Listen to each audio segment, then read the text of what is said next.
Welcome to From Scratch, where we talk about where our guests actually share their journeys of success and failures. My name is Gjoko. I'll be your guest. And today with me, I will have Denise on the show. If that is something that you like, make sure that you hit the subscribe and share button down below to share it with somebody that needs a little bit of inspiration in their day. Now, Denise, welcome to the show. Hi, thank you for having me. How are you today? I'm good. Little nervous. Never done this before. It's on it. I mean, considering that this is episode 1, obviously I haven't done this type of video Right. either. So this is going to be a nice experiment for both of us. Okay, let's do it. Real quick, if you are a business owner and would like to be a sponsor of the podcast so that we can mention your business either at the beginning, middle, or at the end of the episode, I offer 3 affordable sponsorship packages that fit basically anybody's need and budget. This is a great way for you to connect with the local community and a dedicated audience. I will put a link in the description down below if you want to check that out. Now back to the podcast. Would you like to give us a little bit like of a general overview of where you are right now? What do you do? Yes, so I am a small business owner of a thrift store in Oswego. I actually left 12 years of nursing to pursue this. Nursing wasn't as fulfilling as I thought it would be for me. I went to school at 40, and I had always been thrifting, selling, garage sailing since I moved to Oswego 24 years ago. So it was pretty much in my nature to do this sort of thing. And out of necessity and fun, thrifting really became more like second nature to me. I do also love to decorate, so everything I would thrift, I would get to, redo my house and all that kind of stuff. Seeking a career change at 50 something was pretty nerve-wracking, but nursing really mentally took a toll on me that I knew I wasn't going to last until retirement doing so. You're right. It does take a toll. I mean, pretty much every job that I consider jobs that you deal with people, and with nursing especially, it's people in a bad health situation, right? Right. Yes, they're not very happy to see you. Yep. Especially if you're bearing bad news, and Yes. like it's tough, not only physically but mostly mentally, I think. Yes. Take us back in time. Talk to me about back in the day when you were young, when you were little, your high school days. What was it like growing up, your family and stuff like that? Sure. So I grew up in Chicago by Midway Airport, Southwest Side. And I went to Catholic grammar school, Catholic high school.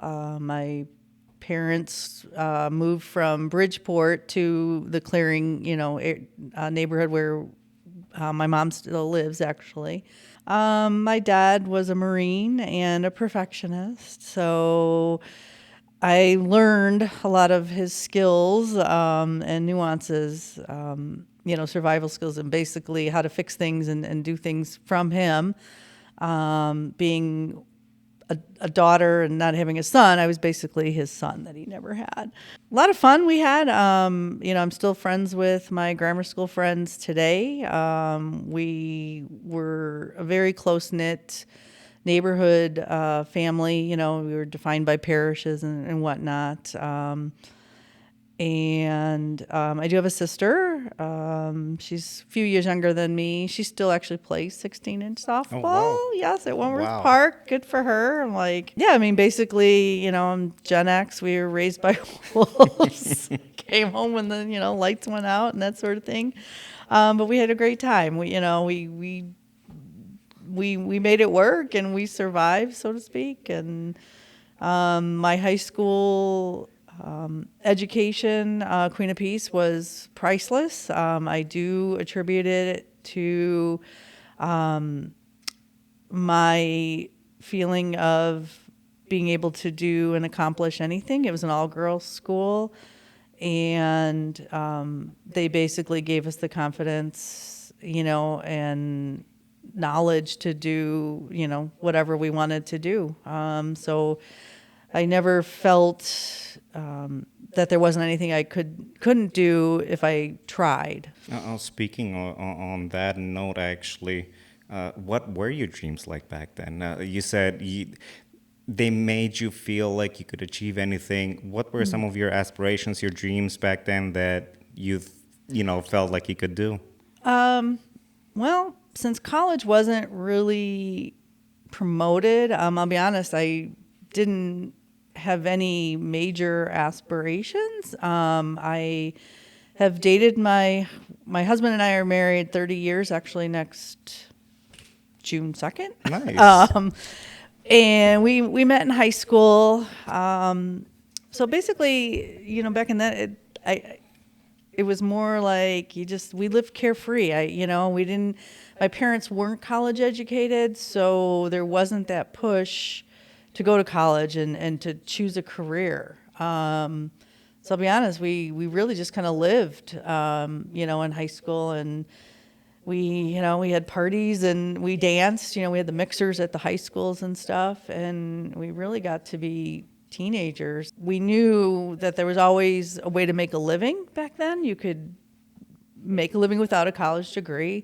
So that, I guess, was kind of always in the back of my mind as far as, just living for the moment, enjoying family and friends, and like I said, playing softball. My husband and I, again, dated, so we just kind of grew up together, and we ended up going to Moraine Valley Community College. Took me 3 years to get a 2-year degree there because, didn't show up for class and stuff like that. I mean, it was dirt cheap, so it's like it didn't matter if you took the class over, second, third time, which kind of did. So that, unfortunately, has kind of been my life, is just kind of winging it, so to speak, because we didn't have structure, Right. and that sort of thing. Did you so back then did you feel like you were meant to do something? Like how some people are like, I'm meant to be a lawyer. Like, did you have that feeling? So I guess, with that question, yes, I did always know I wanted to be a nurse. I did get accepted into the nursing program, but when I had to show them my ID, I didn't have a Hickory Hills ID where I said I was living, have my cousin's address, because that's what you did back then. Okay. So I actually didn't get into the program because I couldn't, they caught on Because that I of a wasn't technicality, pretty much. Yes.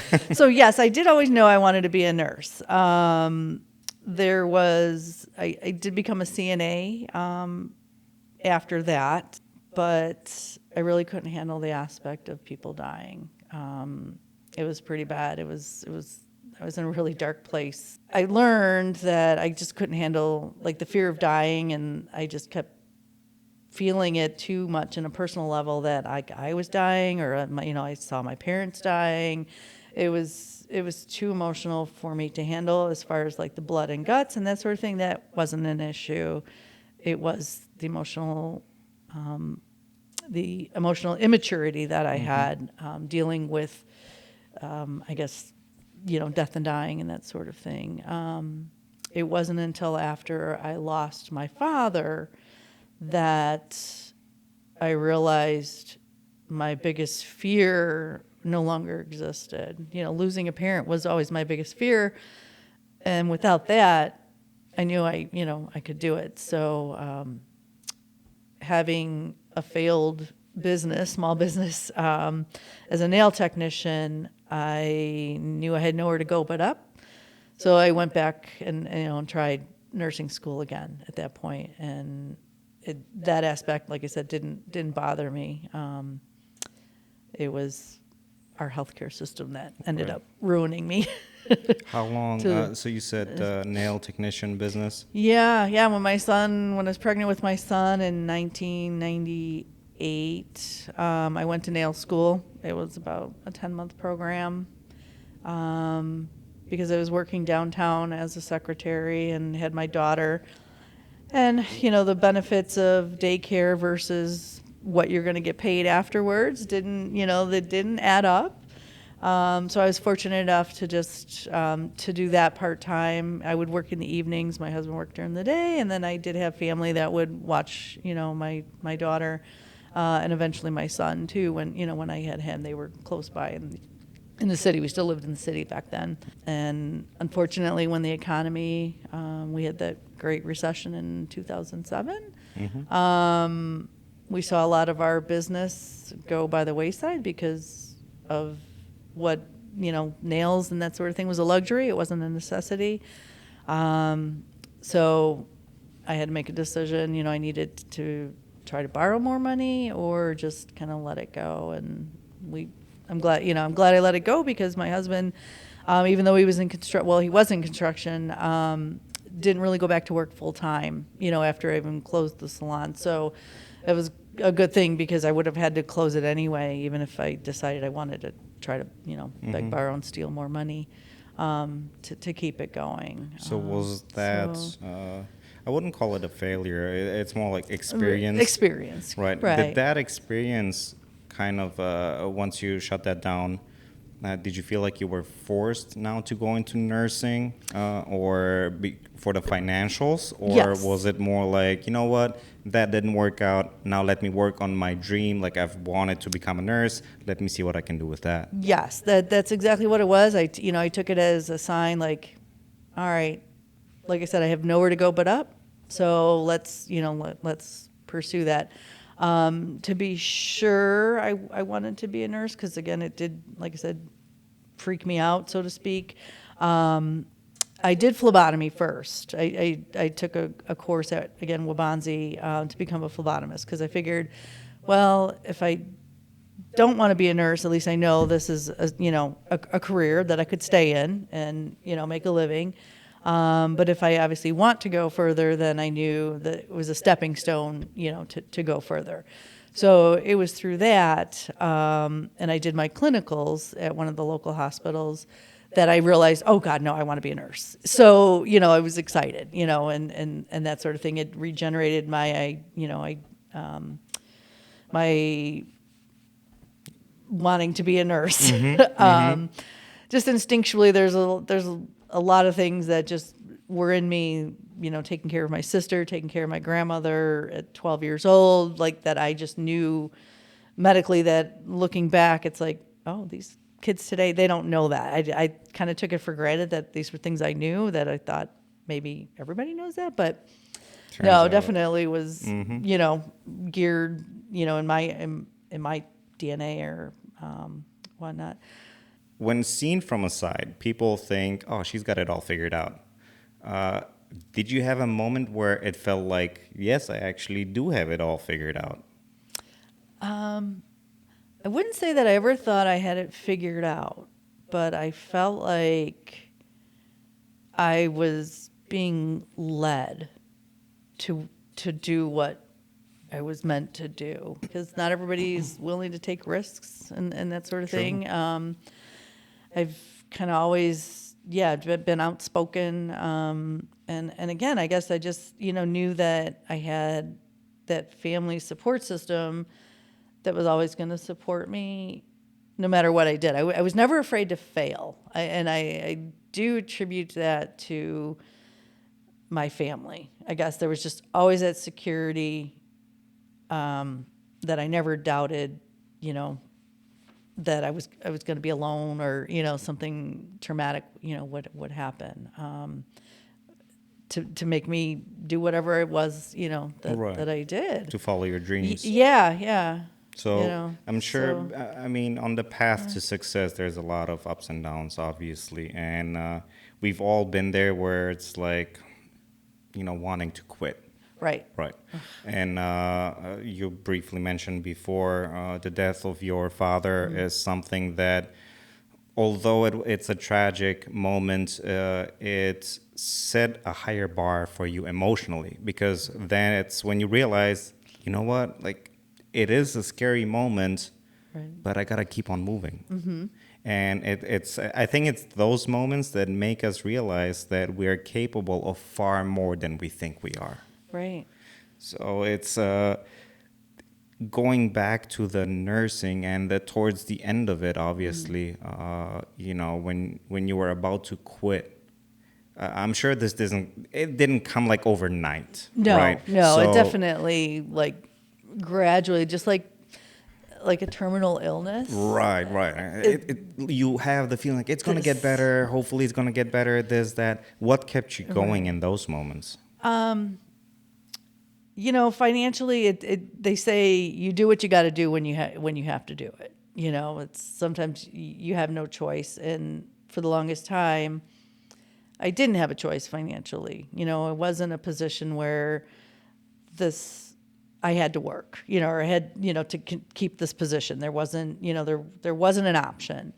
When I did leave after COVID, I was able to get a what they call those travel nursing positions, which were paying, like mega bucks, after COVID and such. So I was able to get a local job doing one of those. Actually, it was in a doctor's office, in Aurora. So I was, Monday through Friday, 9 to 5, and I was able to save up with the money that I was making, doing that. But I realized that me sitting at a desk 9 to 5 Monday through Friday was not me. I was going stir crazy. Health wise, I'm like, I had no motivation to come home and, do any exercise or do anything. It was just mentally draining. So once I got enough savings and I kind of really thought more about, what am I going to do? What am I going to do? Because I had left the hospital, that I'd been for almost 5 years, and I knew I couldn't go back into that setting. That, I guess, trajectory began like the terminal aspect of my nursing career. Looking back, what I've recently discovered was, 2 years ago I was diagnosed with ADHD. There was an illness in my family of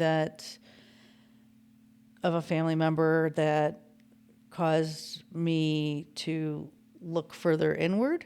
And so I began to seek therapy for myself, and learned a lot about why things bothered me the way they did and why I felt so like deeply about things. And, whereas people just, go to work and they just do it and they put things, like out of their mind and they just do it. Well, I've learned, and then even now this year, between ADHD and honestly getting a diagnosis of autism this year, actually gave me the why for my entire life. So a lot of these things that I thought were my personality, as far as being like a risk taker, and that was looking back now, it's like, oh, that was the ADHD, and like, oh, that's why I was able, to do that. And unfortunately, with the autism diagnosis now, it's like, well, that makes sense why I think beyond what any normal, typical, neurotypical person would think about things. And that's what made me so different. The diagnosis, did it help you in a positive way? Like, did it give you sort of a closure of like, I was like that because now I know why. Like, did that help you in a sense with not only in your business life, but also personal life? Did it? It absolutely is giving me the closure and the answer, because that's one of the things we always look for is like the answer, trying to fix things. Knowing that my brain works differently gives me the ability to know how to manage it when you have no idea why you're doing the things you're doing, and and can't remember this, I can't remember that, or in the hospital it was like, you can't say this to somebody, and it's like, I didn't mean it in a mean way, but I'm like, I look back and like all the misunderstandings and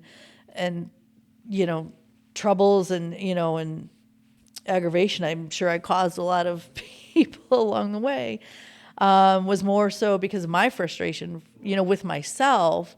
And then, either your patient or, your coworker taking it, as you're frustrated with them. And so that unfortunately caused a lot of miscommunication and just Frustration with frustrations. everybody. Yeah, yeah. So it made sense why I would always look for new careers and, couldn't stay in the same thing because I wasn't going anywhere, and kind of hitting some of the same roadblocks and not really understanding why. As much as you'd like to try to filter or, like not say something or not do something, when you don't realize that your brain literally is working differently than neurotypical population, it it was absolutely a relief to find out what the problem was, because like I said, now I can manage it and I know how to do things better and make things work with me instead of against me. Yeah, so now we are past the nursing, past the secretary job, past the nail technician, right? And I'm sure there's been a ton of other small things that you were doing along the way that basically, well, now that you, like you said, that you have the ADHD, now you're like, I know why I was just Yes. jumping ship, so to say, Yes. Yes. knowing all of this. And I mean, you did mention in the beginning you've always been the person to kind of like, the thrifty person, right? Like garage sales, reselling, stuff like Right. that. So, what was the turning moment for you when you were like, you know what? Instead of just going garage to garage sale, let me collect them, let me open up, let me start a business. What was that moment? When was that moment too? So it was kind of on a whim as far as like signing a lease for a place to do this on a professional level or a full-time level. But moving out to Oswego is really what began like my garage sailing thrifting out of necessity. I basically was house poor. So I had to learn how to, furnish a house on a dime. We have been a foster home for Rover Rescue for the last 22 years, I think, which we would do fundraisers, garage sale fundraisers. So I began collecting items for them for their garage sales, but then also found things, especially on the curb, for myself. One summer, when I was nursing, I was doing like in the hospital 12-hour shifts. So I had every 3 weeks or so, I would have like a Thursday, Friday, Saturday, Sunday off. And so I began doing my own garage sales, and then I was selling on Marketplace. So I knew that summer, or it was pretty profitable. So when things weren't working out, and I became mentally frustrated, with nursing, that's when it really kind of hit me that it's a sustainable endeavor. Of everything I did before, nail tech, you're reliant on your other nail techs, to make money for you. As one person, you can only do so many services in a day, in a week, that sort of thing. You can only charge so much money because people are only going to pay so much. So, sustainable on a sustainable level, that was truly not. You were responsible, or everybody else was responsible for making you money.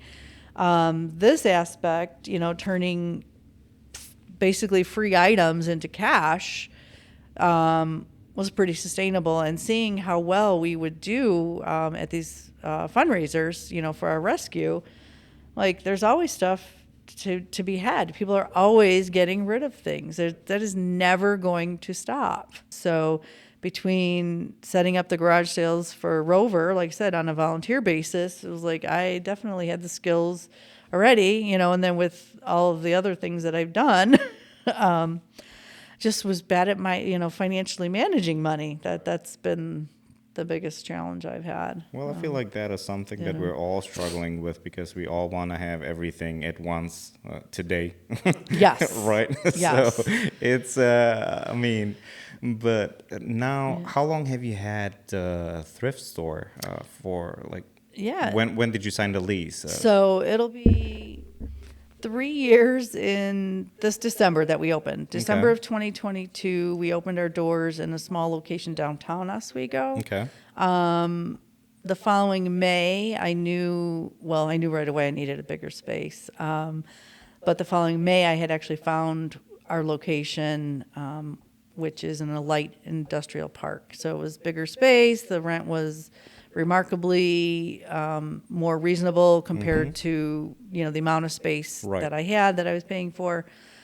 Visibility is the biggest challenge, but otherwise we're still 2 minutes from where we were. Right. We're just right around the block. So going on 3 years, my challenges, and again, not realizing that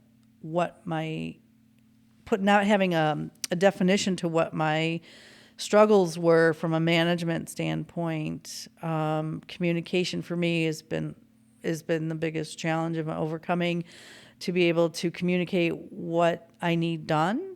And I found that all the things that have come natural to me are not normal for a neurotypical person. So that was a huge awakening, and the biggest struggle of this entire endeavor is because people don't know what's in my head, and I couldn't communicate my vision. I Right. thought people could organize things, and so that cost me a lot of funding, Right. which put me behind now. And Right. instead of marketing, I'm trying to catch Catch up. up.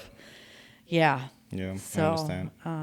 that's the biggest challenge. Is now that you've been doing this for a while, for your own, so to Yes. say, is what would you say? Is that what you had imagined success would look like? No,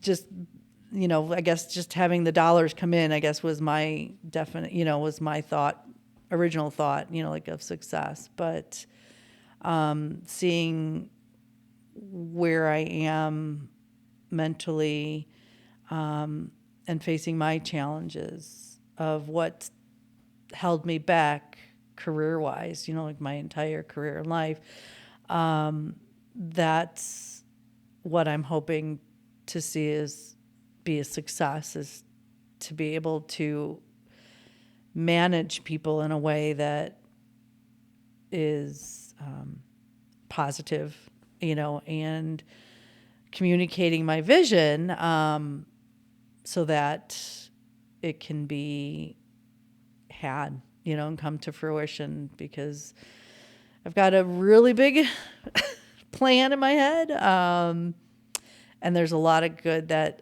I can do, but I do have to be very careful with who I can share that vision with. When you say who I can share it with, do you mean investors? Do you mean your husband? Do you mean customers? Do you mean in general the public? Yes, I guess it would be somewhat investors. I want to become a nonprofit, but I have to figure out where the community will be best served, so that it's sustained. I guess Self-sustained, basically. Yes. I'm a lone wolf. I guess that's the biggest challenge. I have found I've always, somewhat doubted myself, or, I would present ideas everywhere and all along the road. They were always dismissed. But then when you see somebody else pop up with, the same idea, I'm like, I'm not crazy. I'm like, no, somebody else is, doing what I had totally Right. said, and, and those kinds of things. I guess it goes along the lines of, it's not what you know, it's who you know. And my problem is that I don't have enough of who you know. Circles of friends, when we talk about friends, people that you can trust, Right. is always going to be very small. Right. And in my experience, so that circle, those are going to be people that you can pretty much count on one hand. Right. Right. So the bigger circle is people of acquaintances, people that you know of, right? Right. So maybe I don't know, because sometimes I struggle with the same thing, right? It's we have high expectations because of so-called friends, because we would do more things for them, and we expect them to be kind of like, the same for us. So I feel like we have higher expectations than we should of people, uh, if that makes Yeah, sense. it does. It does. And I probably do, I don't go for the quid pro or Okay. whatever, is I'm going to do this for you only if Right, you're right, going to right, do right. right. So That's never a smart idea anyway. right. And I see, unfortunately, I, s- I get the sense, and maybe it's me being, over or paranoid or, to some extent, but I get more of the feeling that that's how the community, is versus actually wanting to help, a small business succeed. And then you see later on, or you hear a story, because, again, I'm a lone wolf, so I'm not in the, the loop of everything. But then when you see it in the papers or you hear from somebody else later on, it's like, oh, okay, That's what I wanted to do as too, right? like that, or okay, I wasn't being paranoid. I'm like, I did, my sixth sense, was correct. So I know what I have is definitely a very sustainable and potential like business model, Right. that can be had, Absolutely. um, Uh, so obviously, I mean, you yeah. do have future dreams, like to Yes. grow it. And would you like to Yes. share some? Like, what? You don't have to go into details, but I just want to see, like, what do you see? So where do you see yourself? And that interview question: where do you see yourself See, in so 5 years? yeah. Where do you see yourself, the business, and in the future? I see it, and I hope it's like they say, be careful what you wish for, because I do want I do want peace in my head, and I do want to actually be able to have a family life, Yep. that sort of thing. But I see it because of my struggles financially and career wise. I see it being like a community resource Okay. between helping families themselves obtain, as a resource for them to buy goods, that they need, at a much lower, price than Affordable. affordable price, than buying new. The pets as well, because again, I've seen what we can raise, doing these fundraisers, for our dog rescue. So if you mix the two and then you look at the skills or the aspects of any career that's involved with the thrift store, every and any career experience can be had. There's your marketing. Right. There's obviously advertising. Mm-hmm. There's management, as far as managing people. You've got maintenance, whether it's maintaining the building that you're operating in or maintaining like the merchandise. Okay. And when it problem solving, merchandise, you've got, your electronics, you've got clothing, whether it's like, oh, it's missing a button or it's, so it's not garbage. It's just, okay, let's sew a button on here. Right. Let's find, take this and it's repurposing, it's keeping things out of the landfill, logistics, moving, like how do you manage the merchandise coming in? How do you assign its Oh, so I see what you value? mean. So So all aspects of of business, of all. of career, what a person can do for a living. Design aspect, because we display everything aesthetically. I've learned again, I thought because I could decorate and stage something that everybody could. Well, That's no, not the it's not. I case. mean, I've seen people stage put things, and I'm like, oh God, that looks awful. So there is an art to it, Right. and you look at students that are in college and high school, and what are they learning, Yep. in every aspect of a career, knowing what makes people buy something, what makes something unique versus, Right. so every aspect of life, career can be learned from the ground up, or, from a basic level. It's not obviously high tech, but it is something that everyone can learn something from. I've learned about things in, careers because of talking to people. Every 2 weeks, you're sitting there. If like I had the director of risk management Right. sitting there talking to me. So yes, I've learned about her job.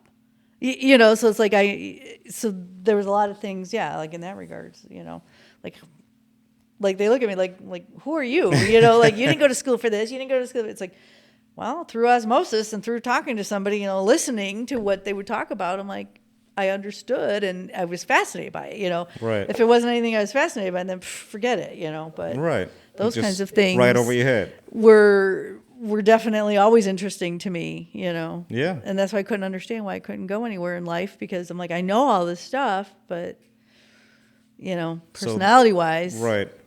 Yeah, but now you know but the why. yeah, Right. So it's like you said before. It's yeah. definitely helping you, steer yourself in the right Yes, in the direction. right direction, right.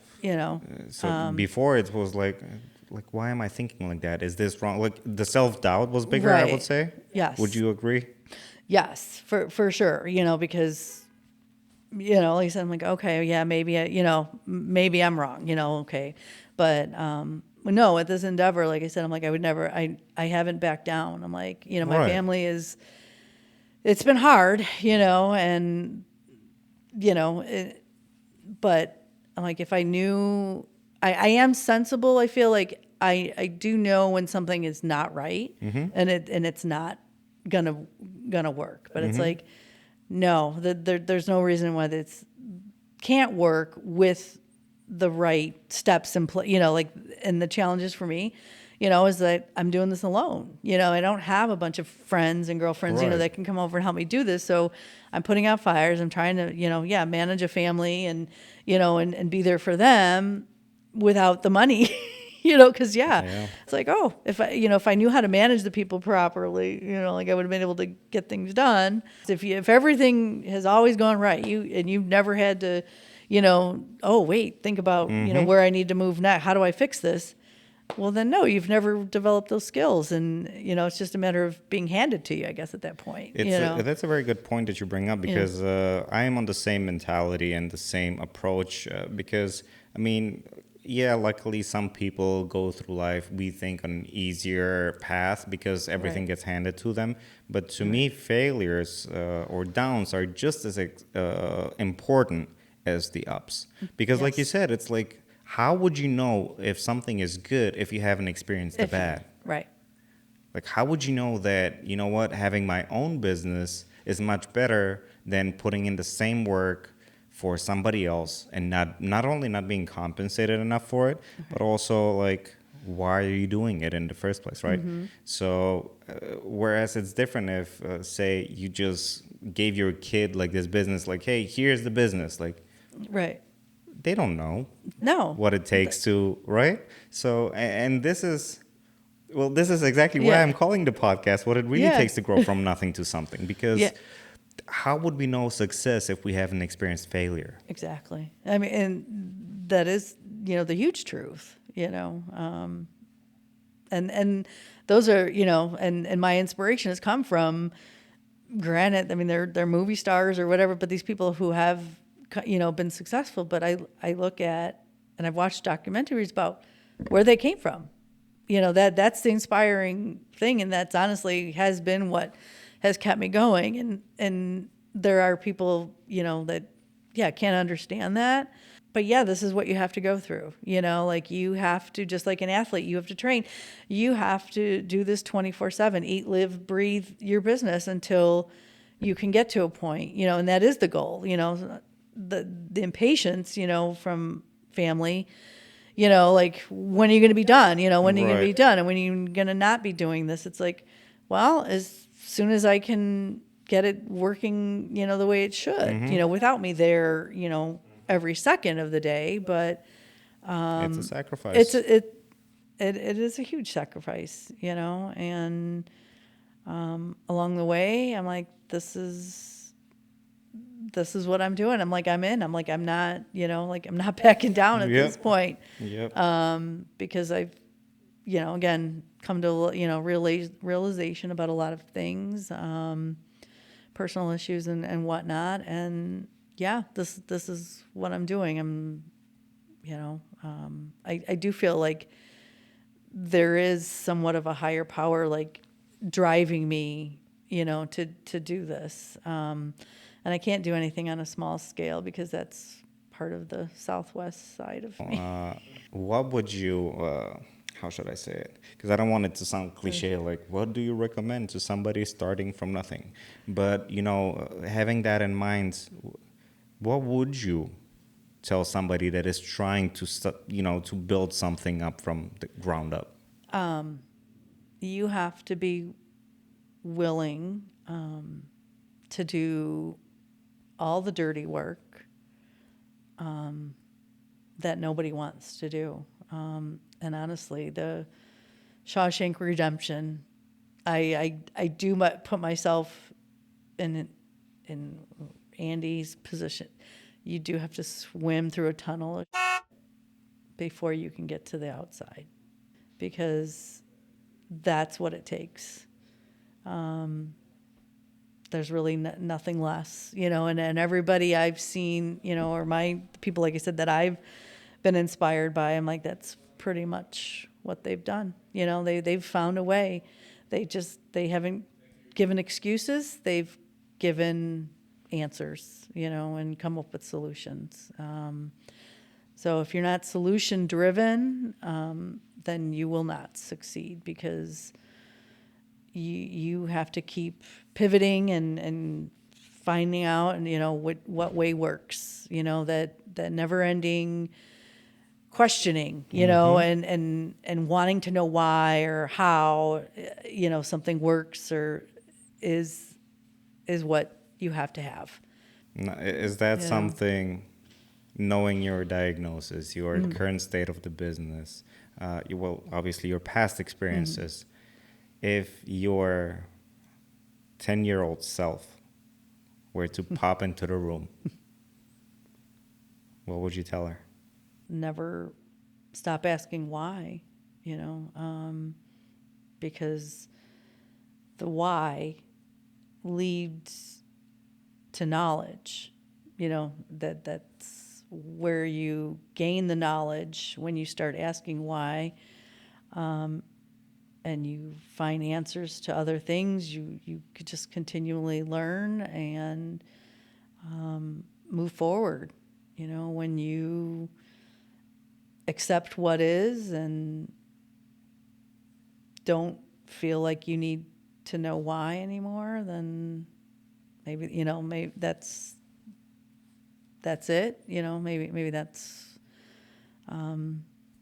where you're supposed to be. But otherwise, if stay curious and honest, and wanting to help people, like that's where I've always been. I mean, I've been the one to help everyone else. I mean, I was an old soul, at 10 years old. I mean, so yeah, I guess I'd like my 10-year-old self to have a little bit more fun, to relax a little bit, because it's been hard and somewhat lonely along the road as well.